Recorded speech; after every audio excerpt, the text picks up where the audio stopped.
Konrad Styner, Doctor of Medicine. Tonight's story has the title, Who Search for Truth. Guardian of birth, healer of the sick, comforter of the aged.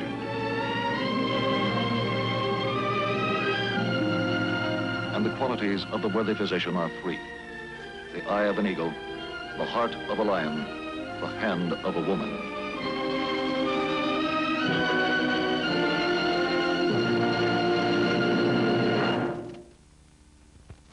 Our actual case history tonight concerns one aspect in the field of physiology. The object in point, a legal contract. It's dated October 19th, 1832. It represents an agreement never duplicated in the history of man. The case in point, Alexis St. Martin, 19-year-old French-Canadian, occupation, fur trapper. On the 6th day of June in the year 1822, he reached the trading post at Fort Mackinac, Michigan. Awaiting him there were money and trade goods in exchange for his furs. Also awaiting him was a most unusual destiny. Go to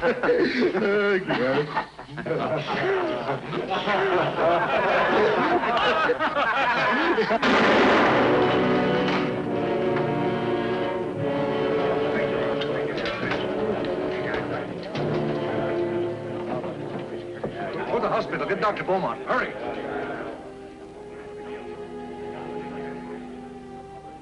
Thus, in the early afternoon of June 6, 1822, William Beaumont, M.D., an obscure army surgeon pursuing his profession in the far reaches of the Michigan wilderness, strode into the crude back room of the Mackinac trading post and raised the curtain on one of the most admirable and most important dramas ever enacted in the field of medical science. And that drama is still with us today, every last detail, carefully annotated and preserved in William Beaumont's own handwriting. These are his words. This is his story, as he himself set it down. Being then stationed at the garrison on the island, I was immediately called to the relief of Alexis St. Martin. When I arrived at the place, I found him senseless and apparently in a moribund state.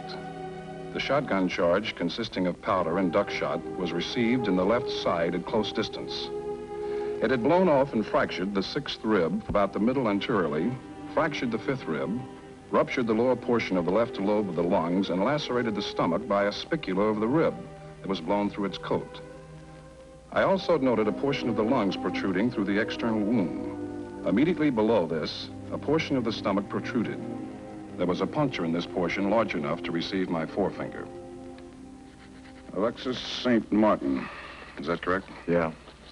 Came in early this morning. They say he's from Montreal. Came down with one of the expeditions. Anyone with him? Friend or relative? No, he was alone. Oh, it's too bad. Oh, it was an accident. We're sure of that. I want him moved to the post hospital as soon as possible. Well, get a letter. Take him to the hospital. You think he still has a chance with a wound like that? I don't think he can live more than 36 hours. In the meantime, I still intend to do everything possible to keep him alive. Before moving the patient, St. Martin, I attempted to reduce the portions of the lungs and stomach which protruded from the wound. I found the lung was prevented from returning by the sharp point of the fractured rib, over which its membrane had caught fast.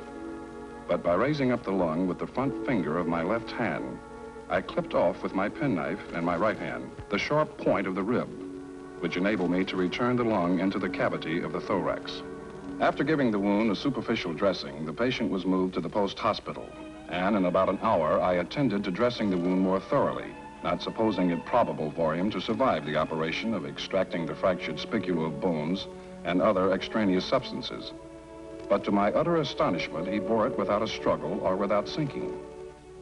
After that, I applied over the wound a carbonated fermenting poultice, changing it once every 8, 10, or 12 hours. The desired effect was achieved in less than 84 hours with a lively reaction commencing in about 24 hours. This reaction was accompanied with strong arterial action and high inflammatory symptoms of the system generally, more especially of violent pneumonia and inflammation of the lungs.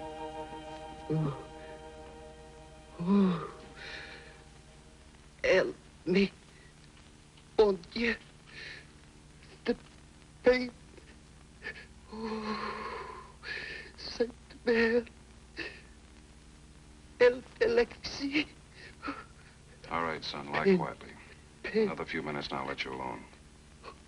Doctor, in one pain. I told you to lie quietly. Now do as I say. I die. What praise? You must please get praise. He was here this afternoon. He'll be back again tonight. I die.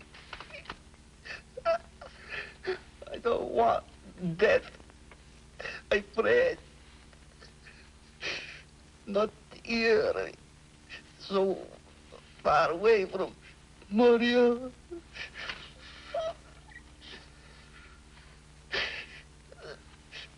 Big trees, mountain, the white river. Oh, big land, my own, so far away.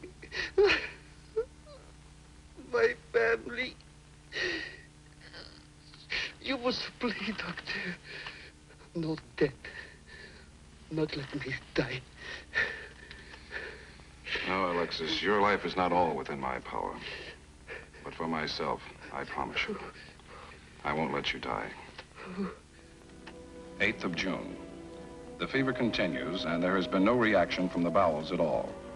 Everything the patient takes into his stomach is either absorbed or makes its exit from the wound in the stomach externally.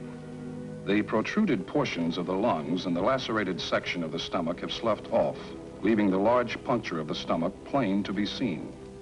The patient thus far has experienced no sickness or irritability of the stomach, not even nausea. You know what, William? I just don't know. It's just so hard to take hold of. Imagine. By all that's right, that boy should have been dead days ago. I'm surprised as you, Deborah, but the fact remains he's very much alive. But if he's in torture, I mean, all that suffering, all the pain, half his stomach open. What reason? You know he can't live. Where life is, I try to persuade it to remain. I succeed, I fail. And the final voice is never mine. But this poor boy, what possible hope is there? I don't know. The hopeful, the hopeless. It's a grave question, but it's not my field. I'm a medical doctor, not a philosopher.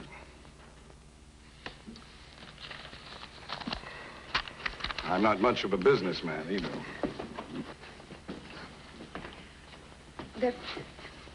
There aren't too many that are pressing. Just 3 or 4 here. And this one.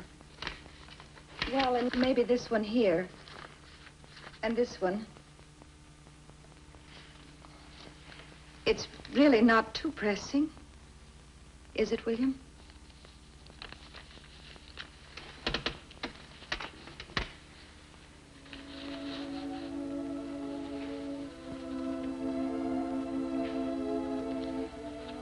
I love you. I love you very much. Don't you worry now. You hear? It's going to be all right. I don't think so, Deborah. And I'm not worried much.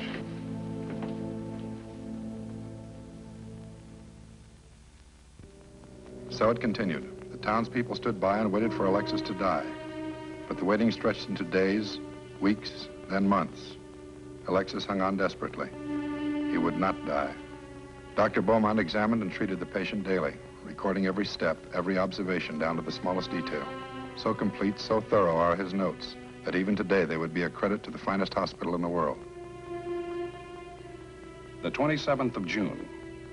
After 3 weeks, his appetite is now regular. The stomach has shown not the least disposition to close its puncture by granulations. The 18th of July. The 6th rib, which was worst injured and blown off entirely in the first place, has become carious or decayed at its fractured extremity. I have been obliged to amputate it about midway between sternum and spine. I did this by dissecting around, separating and retracting the intercostals to the sound portion of the rib, and then sewing it off with a very narrow, short saw, which I made for the occasion. The operation succeeded admirably. To retain food and drink as much as possible, I have kept to the opening in the stomach a firm compress of lint, fitted to the shape and size of the puncture and confined by straps of adhesive. Under these dressings, digestion is as completely performed as in the most healthy person in the vicinity. I am even able to see digestion go on each time I dress the wound. After trying every means within my power to close the puncture of the stomach without the least appearance of success, I gave over trying. 28th of April. Today I have been informed by authorities of the town that they're not able, nor are they required, to further provide for Alexis St. Martin. He is a pauper, no friends, no money. They propose to pack him off in an open canoe to his native place, Montreal, nearly 2,000 miles distant.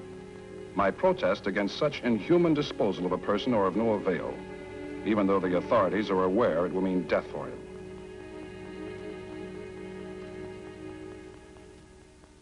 Happy are they that die in the poorhouse of this town. In my opinion, the public officers of the town would sooner pay a round sum for the extinction of a pauper than to make an exertion or take any trouble to procure the necessary assistance. Don't you think that's a bit strong, William? They really have a good excuse. They say the charity fund is low. The town just can't afford it. Alexis St. Martin's a human being. Because he lacks property doesn't make him less worthy of life than the rest of us. Oh, no, I imagine it doesn't. May the Lord deliver us from evil. And what greater evil could befall a human being than to become dependent on the charity of this town in time of distress? It certainly is too bad, William. I wish there was something I could do. Oh, there's something we both can do. Something we must do. We'll take him in with us. We'll give him lodging and anything else he should need. Oh, but how can we afford it, William? I don't mean to be selfish, but it means feeding him, clothing him, other things. How could we do it? You know the bills we have already.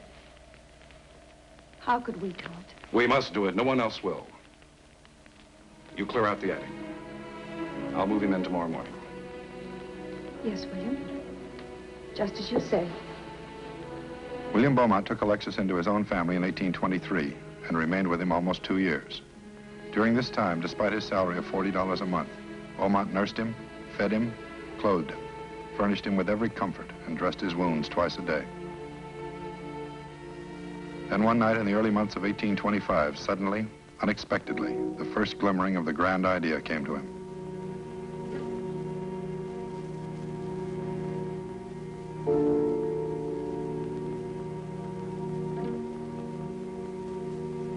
When he lies on the opposite side, I can look directly into the cavity of the stomach and almost see the process of digestion.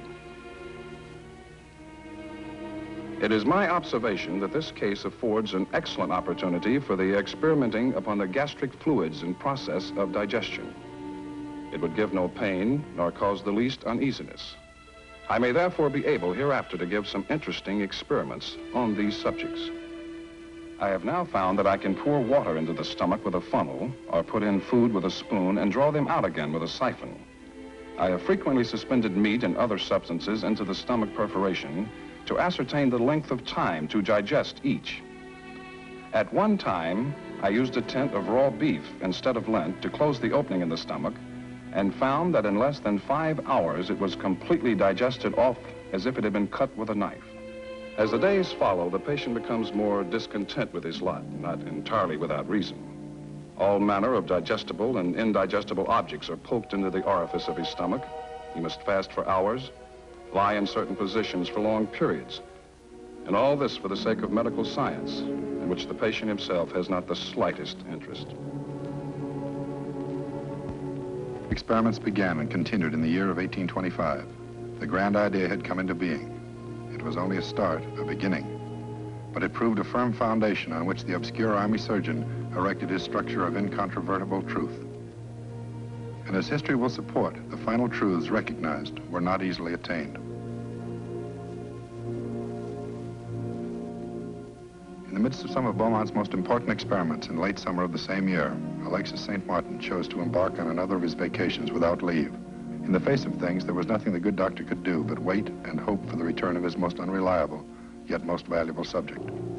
And in time, he did return. Doctor, mon ami. I know you wait. I know you would be here. This room. Same old place. I know you would wait for Alexei. You say nothing. I go away, I come back, and you say nothing. You do not welcome Alexei. Where have you been? To see some friends.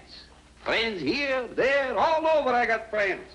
And I have good time, doctor. Very good time. We sing, we drink, we dance. Alexei have big old time. You should have seen it, mon ami. You should see it. You knew I needed you. Why did you leave? Doctor, to see some friends. Something wrong? I see it all the time. What difference if I go? It makes a lot of difference. You know that. I know nothing. What do I know of these things that you do to me? What for I should do it? To me, it is nothing. Why? Because you agreed to, that's why. You gave me your word. Then I take back the word. No more. I do it no more.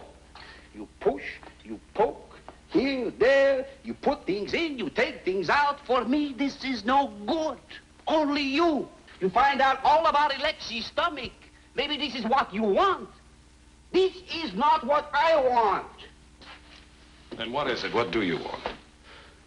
I don't know. I do not know. This I know I do not want.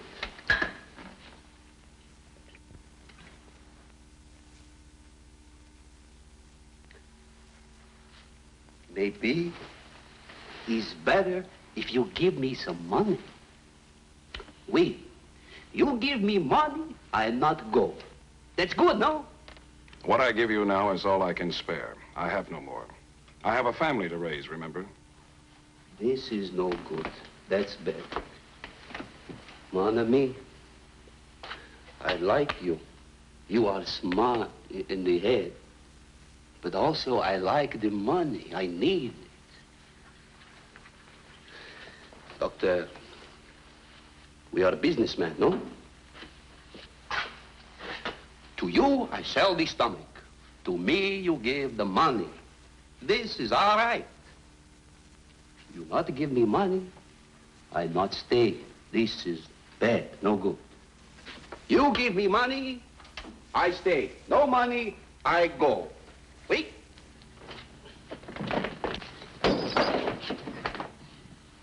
Doctor, mon ami. Be quiet. You drunken lout. You selfish, miserable, drunken lout. I'm sick of you. You dare to come to my house in the middle of the night, stinking of whiskey. Stumbling in here, bargaining and shouting at me to buy something you should be glad to give away free. Doctor. I told you to be quiet, do you hear? I don't want to hear another word from you. You have a short memory, Alexis. Do you remember moaning on a cot over at the post hospital while I stood attending you, moaning that you were dying? No death, no death. Je vous implore. Do not let me die, doctor. Remember that? Do you remember the days and the weeks that I took care of you every day? The weeks, the months, the years, the surgery, working night after night to find a dressing that would keep your stomach covered so that you could stay alive. Do you remember that, Alexis, do you? All right, and what did I do after I attended you, my friend? What did I do every day after I had dressed your wounds, fed you, comforted you? Did I come to you and say, Alexis, I do not like this. I want money. We are businessmen. Either you pay or you die. Did I ever say that to you? Did I ever say that, Alexis? Did I ever say anything like that? No. All right, my friend. Then why do you say it? Why do you ask this of me? It's the money, doctor. I need the money. You've needed money ever since I met you. I gave you all the help and care and medical attention I could, but I never asked you for money. When you were put out of the hospital because you were a pauper, you couldn't pay. My wife and I, we took you into our home. Food, clothing, everything you needed. And did we come to you and say, Alexis, we want money? Either you give us money or we will put you in a canoe for Montreal? And most likely you will die on the way? Is that what we said, Alexis? Does that sound like anything we ever said? No. Then why do you ask these things of me? Why do you ask these things of me? Alexis, it has been a long time since we first came together. Years. Time and again, I've tried to explain to you what it is I'm trying to do. I know it was difficult for you. The language, the science. But I hoped you had realized at least how much this can mean, how important it can be. Can't you see it, my friend? Can't you realize it? For the first time in medical history, day by day, we are gifted with the sight of a vital organ in action within a human body. Never has such a thing been known or seen, but it has happened. It is happening now, to us, you and me. Think of what this can mean, what we can do, what we can accomplish for everybody in the world to come. How much sickness we can prevent, disease. From what we learn from you, how much suffering and ignorance and death can we conquer? There are no limits, no boundaries. Your accident, this opening in your side, will make your name famous throughout the ages of man. Can't you realize this, Alexis? Alexis.